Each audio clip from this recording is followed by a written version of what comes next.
Isn't it so exciting that school is starting again? Some have already started, maybe some last week, some are starting this week, maybe tomorrow. So if you are starting school soon and you are a student, a kindergartner, preschooler, all the way up through high school, and even in college, I have a message for you today because I want you to feel mindset ready for school. Thinking about your thoughts and examining them and being aware of how you feel as a result of how you think is a really valuable skill. I want to teach you today about noticing how you feel in your body when you have certain thoughts, because you get to be the guardian of your body. And that includes your mind, it includes your nervous system, it includes how you behave, it includes how you feel. Now, kids, I want you to understand that you are very, very capable, you are powerful, and you are worthy of a happy life. And if you're not feeling happy right now, you are okay. It's okay to have a mixture of emotions.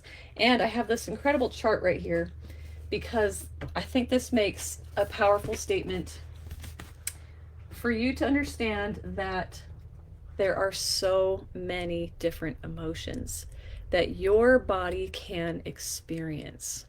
You can't read this very well because it's tiny, tiny letters, but let me tell you, there are many emotions on here. You see this chart? Wow, when things are uncertain. This is from Brene Brown's book, Atlas of the Heart, which I totally love. But I love how she gives us a great description of how different emotions might play into what's happening in our lives. When we're hurting, we might feel grief, sadness, despair, hopelessness, anguish. When our heart is open, we might feel trust, self-trust. You might even feel betrayal. But just looking at how many emotions we can possibly experience, I hope that you take some comfort in knowing it's okay to feel nervous about a new school year. It's okay to feel a little bit scared or even very scared. But what we want to do is figure out, why are you feeling that way and what can you do about it? So if the new school year has got you feeling some anxiety or fear or sadness or any sort of uncomfortable emotion, let's take a look at it. First of all, I want you to think and notice in your body, how am I feeling right now? What am I experiencing? Because an emotion is not just something that is a cloud that sort of sits around us. An emotion is a physical experience. So students, when you are feeling scared or anxious, take notice of where in your body you feel tight. Oh, how is your heart rate changing when you think about something that you're anxious about? When you think about school starting up and your heart is racing, your muscles are tensing up, maybe that's how you can start to notice and understand when you feel anxiety or you feel fear. Take notice, because your body is the solution and the answer. We don't need to be afraid of our body having an experience that we can name as an emotion. It's not something to run away from or hide from or be angry at or to hate your body for. Your body is just giving you some information. If you feel anxious about school, I want to give you a few options, different breathing techniques that can help to calm your body, relax your muscles, slow down your heart rate so that you feel some relief from your anxiety or your fear or stress, whatever it might be that you are experiencing. I got this set of cards and I love using these with my coaching clients, because my name is Michelle Cox and I am a certified life coach for kids and teens and for parents and adults of all kinds. Parents or not, I love working with everybody. So these cards are really fun and really cute and clever, and I'll put a link in the comments where you can find this set as well. I printed them out and then laminated them, and I use them a lot with my clients. And they're really fun and easy to follow. And so I'm going to share with you a couple today so that you can learn one of these. You can take with you to school a couple of different calming activities, calming exercises done through breathing. Breathing is something you do every day, all day long, all night long, and you don't even know that you're doing it, right? It's one of those automatic things your body does. Isn't that nice? You don't have to think, keep breathing, body. It just keeps going, right? So, but there are ways that you can use breathing as a way to calm your body, which then allows your nervous system to take a little break and reset and get back into a feeling of safety. When you feel safe, you're not going to feel afraid. When you feel safe, you're going to feel more confident that things are going to go fine, that you're going to figure it out. You're going to adjust. You're going to figure out this new school if it's a new building. You're going to find your way around. You have a new teacher. You're going to get to know him or her, and you're going to develop a relationship, and things are going to be good. So keeping that state of safety can be challenging, right? Because there's always going to be something new coming in, some other information that our brain and our nervous system have to process and decide, is this dangerous or is it okay? So maintaining that feeling of safety is going to come and go.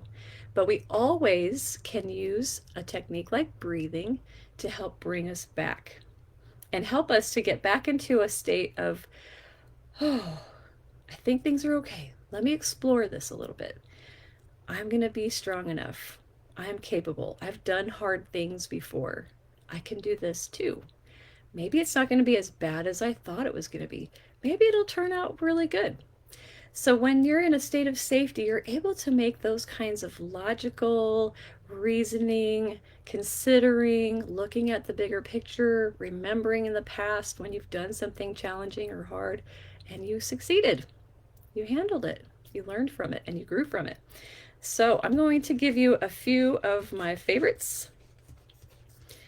Oh yes, this is one that one of my young clients, she's 7, she really loved this one. This is called rainbow breathing.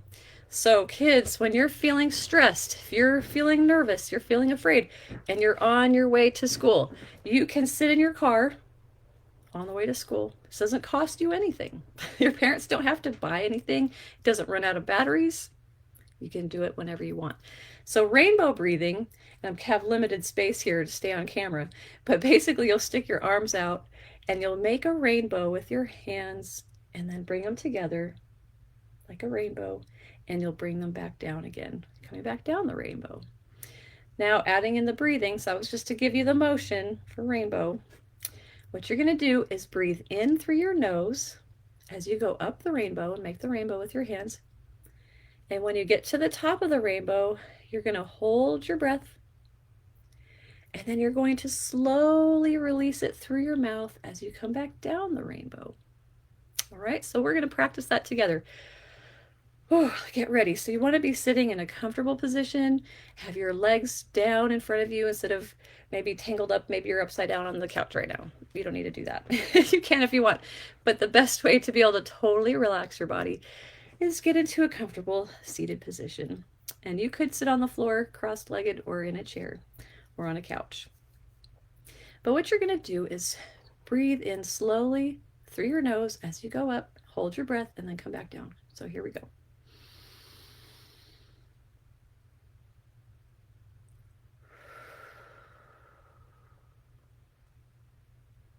And you're going to want to repeat that.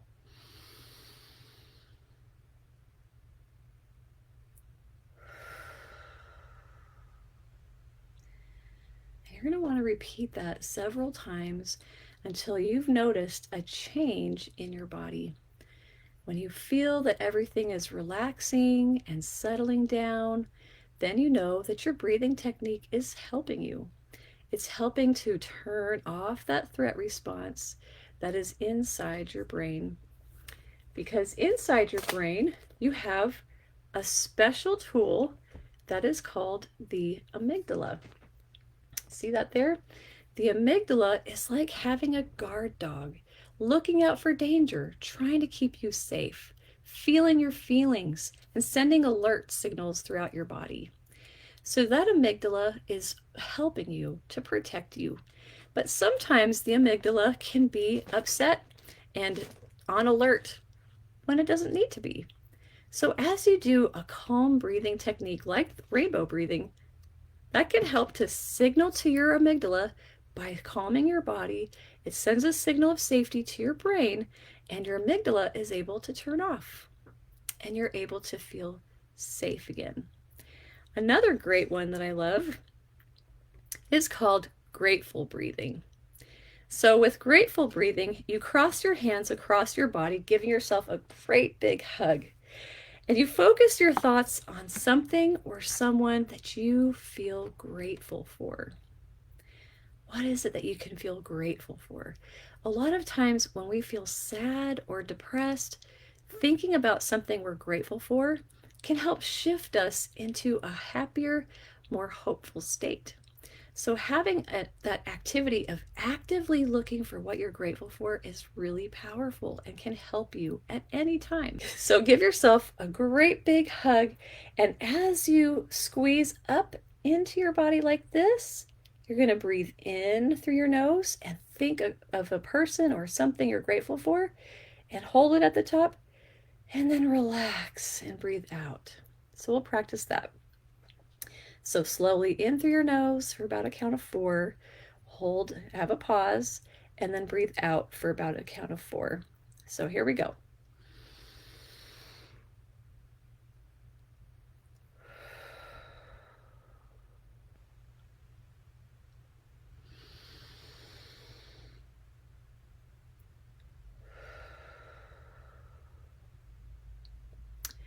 So kids, as you're driving to school or as you're sitting in school, you can take a little moment. You can even be more subtle about it and just kind of hold your arms together like that and maybe not do big gestures, but you can be kind of subtle and private about it and just kind of breathe with your eyes open. You can breathe slowly in through your nose and slowly out through your mouth. And give yourself a loving moment where you can then relax and restore into a feeling of safety. And especially adding in that gratitude factor. Well, what if that can be a practice of, I have to go to school, but I feel scared or I don't want to. I'd rather stay home and play video games. But if you think about things you're positive about, you're grateful for, then you don't resent school so much. You don't resist going so much. So you can start thinking about, well, I'm grateful that I get to sit by my friend at school. I'm grateful that I can get an education. There are children all over the world who have no access to education, and I get to learn. I get to better my possibilities for the future by having an education. I get to explore new things. I get to get better at something and gain confidence in a different skill. There are a lot of things that you can think about that can help you to restore that gratitude. Maybe you love the playground. Maybe you love that you're in sports or in band or in theater. Maybe you love doing math. Maybe you love writing. Think about what it is you do like and you are excited about, and that can help shift everything. It's like putting on new sunglasses that tint the world in a rosier color so that you feel more optimistic and not so afraid or discouraged. The third one I want to share that I think is really fun is balloon breathing. This is fun. So just like blowing a real balloon, you've probably done it before. You put the balloon in your mouth and you blow really hard, right? And you're trying to get it started. And it might grow just a little bit. And you hold that balloon, it's not going to shrink because you keep your mouth on it. And then you breathe in and you breathe out again and it gets a little bit bigger. And then you breathe in again and you blow through it and you get it bigger. And you keep doing that till it gets bigger and bigger and bigger. And that is just like what we're going to do now with balloon breathing. So when you're trying to calm your body and kind of come back into that state of relaxation, releasing stress, and feeling more peaceful and calm again, we're going to do it with the balloon. So imagine yourself blowing a balloon. Let's do it together. Breathe in through our nose, out through our mouth.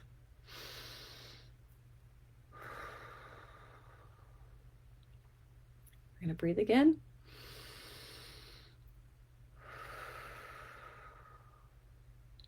more time.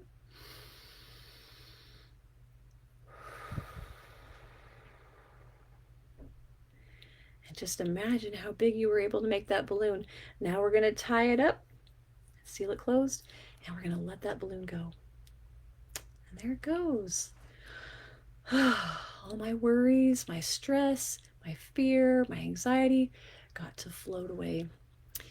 Now, as you consider how differently you feel just by calming yourself down, realize that the words that you're saying in your mind are also going to have a huge impact on how you feel in your body. So if your amygdala thinks that school is dangerous because now I can't play video games and now I have to work hard and I have to do things, then you're more likely to be tense, right? And you're more likely to maybe even get into a little bit of this trouble right now. Maybe into some fight mode and you're arguing about going to school and you're throwing a fit about going to school, or you're getting into flight mode and you want to hide under your bed and then you don't want to go. Make it difficult to get out the door. This is your nervous system because of your brain thinking that school is a threat, because it's going to be work instead of just being, easy and being a lump on the couch all day. But you have to work hard, you have to follow the rules, you have to stand in line and do things that make you rein yourself in. And sometimes that can feel a little bit upsetting, right? So remember that when your amygdala starts to do that and you're moving into either fight, flight, or freeze, you can do that calm breathing to get your brain back into the thinking mode where your wise owl is waiting to help you get some better ideas and better solutions. And then you can think something to yourself like, I like to learn. I like to get better at a skill. I like my teacher. I like reading time. I like when we have burritos for lunch. I like the swing set. I like having basketball practice after school. I like, start thinking and start naming the things that you like. And that shifts you into feeling more hopeful and more optimistic about the day. And then I want you to shift the next level. I'm good at learning. I'm good at being a friend. I'm good at following instructions. I'm good at improving my handwriting or my math skills or completing assignments. I'm good at helps to then build you up as a student, as a person. And the more that you can give yourself affirmation that you are capable of learning, you are capable of doing better, you are capable of succeeding, you're capable of excelling. The bigger your affirmation, the more resilience you'll experience, and the more hope for the future, and the more courage you'll feel, and the more you'll believe in yourself and trust yourself. So if you struggle in any assignment, any task, any workshop or subject, give yourself affirmation. Look at things you've already learned how to do that were hard for you at one point, and now they're super easy. That's evidence that you are capable of learning. You are capable of advancing yourself and being a great student. The more you believe in yourself, the better you'll feel, the less likely you'll be in fight or flight, and the more likely you will be to navigate emotions and handle them in a calmer and more confident way. And notice, oh, this is one of those moments that I can use a breathing method and I can calm my body, which will calm my brain, which will turn off my threat response and help me to be more resilient. So I'm excited for each and every one of you to have a new school year, to move yourself forward in your life. This is exciting, to develop skill and become more proud of yourself and to see your incredible potential. So thanks for joining me today, and I can't wait to hear more about how school's going for you. Send me a comment. How was your first day? Did this video help you to feel more confident and more prepared? Practice practice the breathing exercises. Teach it to your family members. Teach it to your dog and your stuffed animals. Give it some practice and develop that skill of learning how to manage yourself, because that's a skill too. And it's something that all people work on, including adults. So, and parents, if you would like to learn more about life coaching for kids, I recommend this book called Life Coaching for Kids. It's a parent's guide, when to add a coach to your parenting team. And this is by Renee Thornborough, who is the creator of the program called Adventures in Wisdom that I use in my coaching for children in elementary and middle school.